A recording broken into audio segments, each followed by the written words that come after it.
Olá, bem-vindos a mais essa nossa conversa, onde a gente mergulha fundo em um tema a partir de algumas fontes, né? Hoje o nosso material vem todo do site pessoal de um cara chamado Carlos Eduardo Godoy. Ele é biólogo, educador, escritor, ilustrador, ufa, uma pessoa com uma ligação muito forte com a natureza. A gente tem aqui a biografia dele, o propósito que ele declara, textos sobre fotografia, sobre o blog que ele mantém e até um projeto, olha só, de sons da natureza. E a nossa ideia aqui, o nosso objetivo, é tentar entender como essa vivência que ele teve desde pequeno, sabe, em contato com a natureza, acabou moldando não só uma carreira, mas uma vocação mesmo. Uma vocação para reconectar as pessoas, principalmente crianças, famílias, educadores, com o meio ambiente. Vamos seguir essa trilha dele, sabe? Desde quando ele era guia de ecoturismo, passando por professor, coordenador, e tentar entender como tudo isso se encaixa naquele conceito japonês, o Ikigai, que ele mesmo menciona.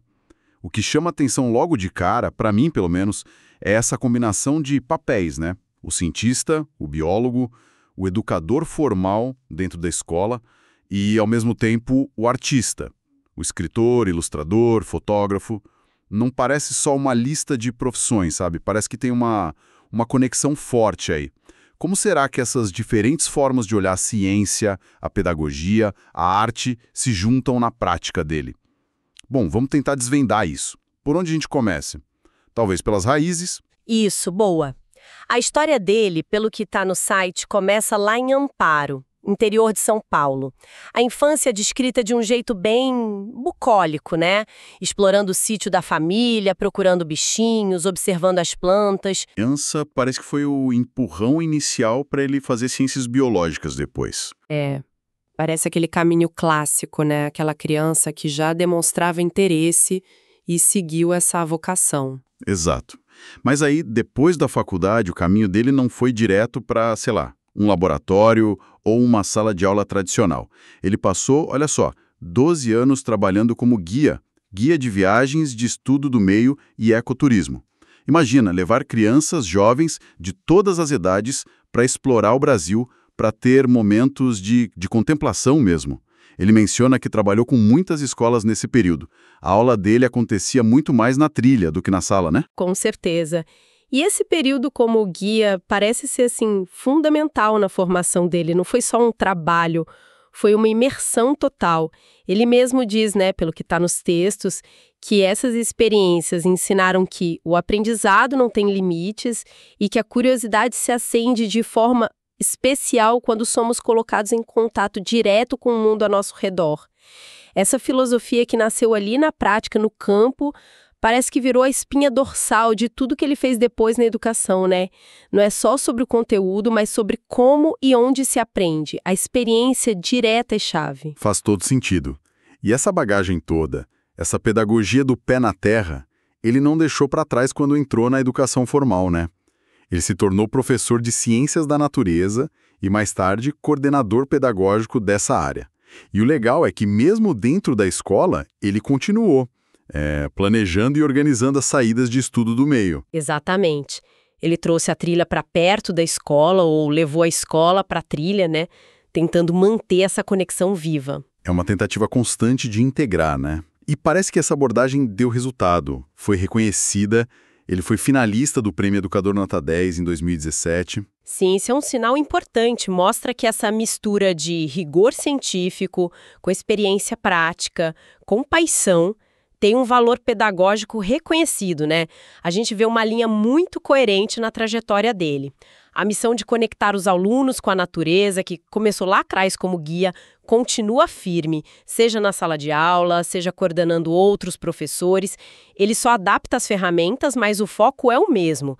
A expressão educador apaixonado que ele usa parece se encaixar perfeitamente. E essa paixão toda, essa missão, nos leva direto para o propósito que ele descreve nos textos, né? Como você vê essa declaração de propósito dele? Olha, a conexão é muito clara. O propósito que ele declara é algo como despertar nas crianças, nos educadores e nas famílias a capacidade de enxergar o mundo natural com olhos atentos, curiosos e amorosos. Veja bem, não é só ensinar fatos de biologia, né? É cultivar uma relação diferente com a natureza. A meta que ele coloca é formar uma geração que não só estude, mas que sente, observa, investiga e respeita profundamente a vida. Isso é bem profundo, vai além do currículo. É quase uma educação pro sentimento, pra sensibilidade também, né? Exato, e ele desenvolve isso com uma ideia que eu achei muito interessante.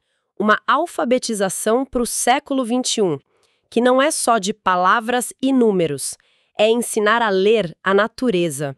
Ler ecossistemas, ciclos, relações ecológicas, padrões. Essa capacidade de ler o mundo natural, para ele é fundamental para desenvolver o pensamento crítico e a empatia ambiental. Ele chama isso de sementes que ele quer plantar. É uma visão bem ampla do que é educar em ciências. E aí entra o tal do Ikigai, certo? Ele usa esse conceito japonês para amarrar tudo isso. Como ele define o Ikigai dele? Perfeito.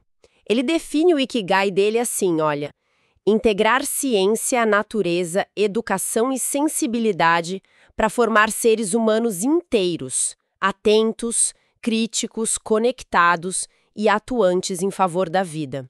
É quase um resumo de tudo que a gente está falando, né? A ciência está lá, ele é biólogo, professor de ciências, a natureza é o foco, a paixão, a educação é o como ele faz isso, guia, professor, coordenador, autor. E a sensibilidade é a abordagem que aparece na escrita, na ilustração, na fotografia, nessa valorização do sentir. Essa parte da sensibilidade, como um pilar do Ikigai dele, é bem marcante mesmo. Sim, porque geralmente a gente pensa em Ikigai como a junção do que você ama, do que você é bom, do que o mundo precisa e do que você pode ser pago para fazer. Ele inclui a sensibilidade aí no meio. E isso talvez explique por que a parte artística é tão presente e tão importante no trabalho dele, né? Não é só um hobby, é uma ferramenta essencial para a missão. Com certeza. Reforça aquela ideia de que a conexão com a natureza, para ele, não é só intelectual. Passa pelo sentir, pela beleza, pela emoção. É bem isso. Quando ele diz que não ensina só ciências, mas ensina a perguntar, a sentir, a cuidar, a pertencer, ele está colocando essa sensibilidade no centro de tudo. É uma visão bem integral do ser humano e da educação. Formar o tal ser humano inteiro. Legal. E como é que ele coloca tudo isso em prática no dia a dia? As fontes falam de várias frentes de trabalho, né? Os livros infantis parecem ser bem importantes para ele. Sim, muito. Ele escreve e também ilustra os próprios livros infantis, sempre com foco na natureza. O objetivo claro que ele declara é estimular e orientar o contato das crianças com o ambiente. Ele já tem 2 publicados e diz que tem planos para mais. Isso mostra um compromisso sério com essa forma de espalhar uma mensagem, né? De levar a educação para fora da escola, para dentro das casas. E além dos livros, tem a fotografia de natureza, que também aparece bastante nos materiais, né? Como ela entra nessa história toda. Ele fala que fotografar é mais que um hobby.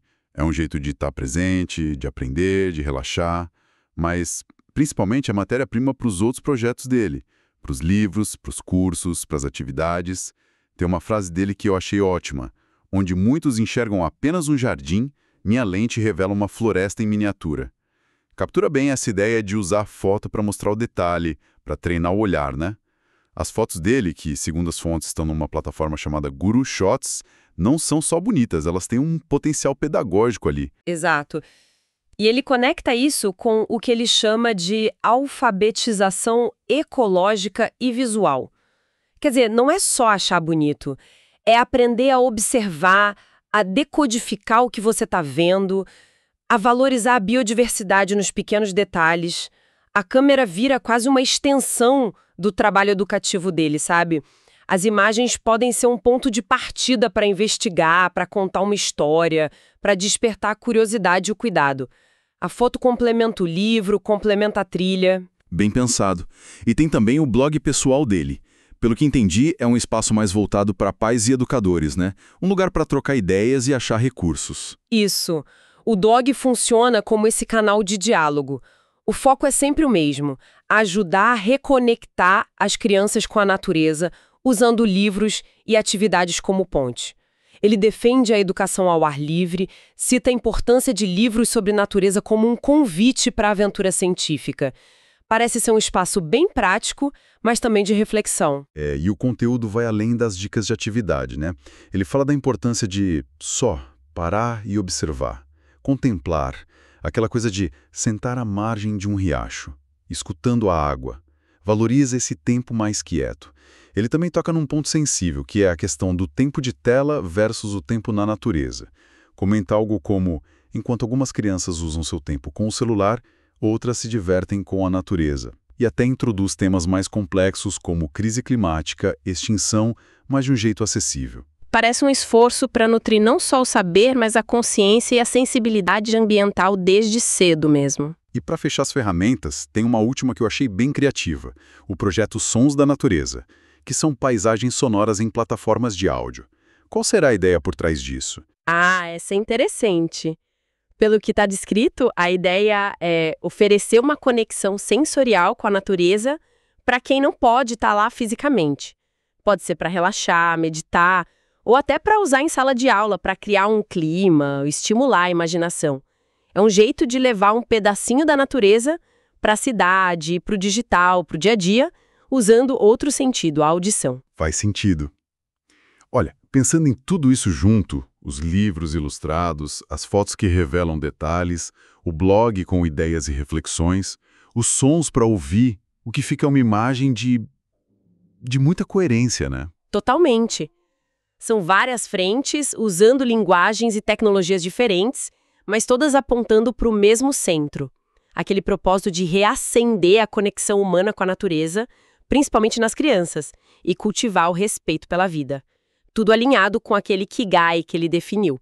São como várias portas diferentes que levam para o mesmo jardim. Então, resumindo essa nossa análise aqui das fontes, o que mais marca essa trajetória de coerência profunda mesmo. Aquele menino curioso lá de Amparo parece que foi abrindo o caminho para o biólogo, para o guia, para o professor, para o coordenador, para o escritor, ilustrador, fotógrafo. Todas essas faces não são coisas separadas, sabe? São jeitos diferentes de expressar a mesma missão de vida, conectar, educar e sensibilizar usando a natureza como guia. O Ikigai dele não é só um conceito bonito, é a prática diária que os materiais descrevem. Sem dúvida. E acho que a mensagem principal que costura tudo isso, e que ele mesmo diz, é muito forte, né? Não somos apenas observadores da natureza, somos parte dela, e dela depende o nosso futuro. Essa consciência da interdependência é talvez o ponto mais crucial que ele tenta promover. E é fundamental para a gente pensar nos desafios ambientais que a gente vive hoje. É verdade. E isso nos deixa com uma reflexão final aqui, uma provocação para quem está ouvindo. A gente viu que o Carlos Eduardo Godoy usa bastante as ferramentas digitais. Blog, redes sociais como Instagram e YouTube, plataformas de áudio como Spotify, de fotografia como Guru Shots, tudo isso para divulgar as ideias e os materiais dele sobre natureza. Muitas vezes, a gente pensa na tecnologia quase como o oposto da natureza, né? Como algo que nos afasta dela. Então, a questão que fica é, como será que essas mesmas ferramentas digitais, quando usadas com um propósito claro como o dele, podem ser, quem sabe, ressignificadas? Podem virar pontes, em vez de muros, para reconectar as pessoas, especialmente as mais jovens, com o mundo natural, seja no cotidiano ou na própria educação. Fica aí a pergunta para a gente pensar.